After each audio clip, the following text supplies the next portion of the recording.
2021 Masbate City blast. Keith Absalon, a collegiate footballer who played for the FEU Tamaraws in the University Athletic Association of the Philippines UAAP, and his cousin, Nolven, were killed when they ran over an explosive, reportedly a landmine or an improvised explosive device that was set up by the New People's Army NPA in June 2021 in Masbate City, Philippines. Background: Victims. Keith Absalon, one of the victims of the blast, is a Filipino footballer who has played for the Philippine national team, which participated in the 2018 FEU -19 Youth Championship in Indonesia. A midfielder, he was also a player of Malaya FC and the Far Eastern University FEU varsity football team. He was named as Most Valuable Player for FEU in the junior division in UAAP season 78. He was a starter for the senior team in UAAP season 82, which was halted due to the COVID-19 pandemic. He was also a recipient of the Super Kid Award, which was conferred by the Philippine Olympic Committee in 2017. Keith's cousin Nolven Absalon also died from the blast, while the latter's 16-year-old son sustained injuries. The two Absalons who died were laid to rest at the Nursery Cemetery in Masbate City on June 13, 2021. Explosive used. The explosive involved in the incident is unclear. The bomb used is interchangeably described as a landmine, an anti-personnel mine APM, or as an improvised explosive device ED. The National Democratic Front of the Philippines denounced unspecific characterization by the military of the explosive involved as anti-personnel mine. Incident: Keith and Nolven Absalon, along with their family and relatives, were cycling to Barangay B to Tong in the Masbate City proper on June 6, 2021. At Purok 4 in Barangay Anas of the same city, a bomb planted by the New People's Army NPA exploded, killing Keith and Nolven Absalon and injuring the latter's 16-year-old son.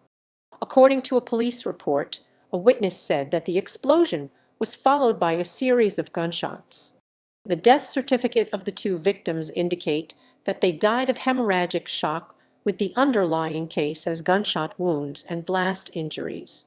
According to the Romulo Jalors and Jose Rapsing commands of the NPA, the planted explosive was part of their offensive against government forces and did not intend to harm the Absalons.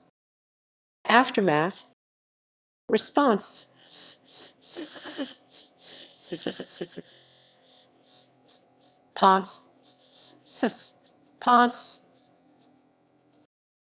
The New People's Army NPA issued a statement apologizing for the unnecessary and unintended deaths of Keith and Nolven Absalon. The Absalons rejected the apology. The Department of the Interior and local government DILG, the Armed Forces of the Philippines, the Philippine National Police, as well as the Commission on Human Rights CHR urged the NPA to surrender those who were involved in the incident so that they could be tried in court. The CHR also condemned the NPA, saying the use of landmine violates international humanitarian law, and launched its own investigation on the incident. The NPA has refused to surrender those responsible from the blast, insisting that the organization has authority over their members. The Maccabean bloc of the House of Representatives condemned the blast, which they characterize as a military action by the NPA, while also welcoming the communist group's apology, saying they are looking forward to full and imp. They also urged the victims of the blast to file complaint to the Joint Monitoring Committee JMC, which deals with cases on alleged non-compliance of the Communist Party of the Philippines CPP and the NPA or the government and its security forces on the Comprehensive Agreement on Respect for Human Rights and International Humanitarian Law (CARFRE).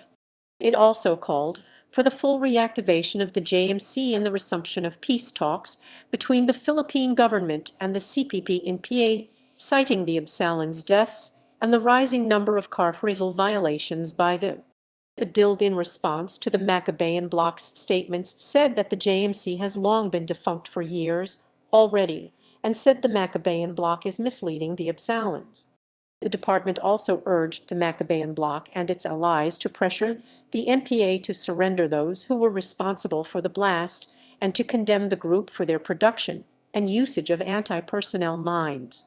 The Office of the Presidential Advisor on the Peace Process also rejected the Maccabean bloc's calls for the resumption of peace talks, saying that the localized peace negotiations and whole-of-nation approach of the national government to the communist rebellion is already working.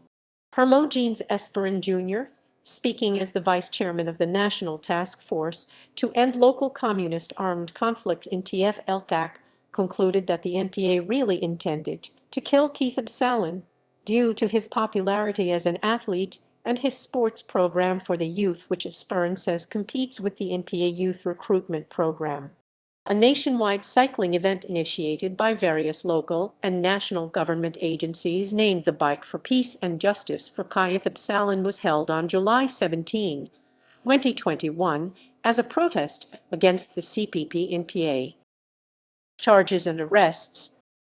A team of investigators from the Masbate City police station filed murder and frustrated murder charges against 24 individuals. A 22-year-old woman, daughter of an NPA leader, native of Kauaian and an aspiring public teacher, was arrested on June 22, 2021 for allegedly being involved in the blast. References